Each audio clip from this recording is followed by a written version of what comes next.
মুরব্বী দিকে আসুন।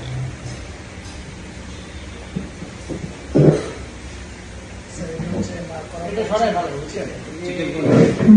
এই যে মার করা আপনি ধরেন মুরব্বী চিকেন কোনটা? আমার তাতে ওইটা ছিল না, মুরব্বী আপনি চিকেন কোনটা বলেন তো?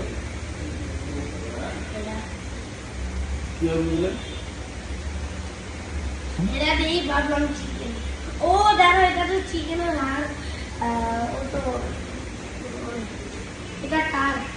কুমার এটা আমাদের চিকেন।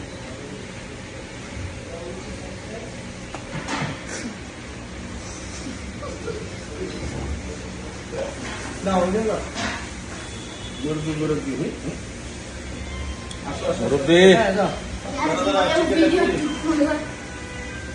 মুরব্বী তাই ওটা তোমার মনে ঠিক অন্য হলো অন্য হলো রাইল চিকেন না এটা না লাইভ চিকেন চিজ, আমি তো চিজ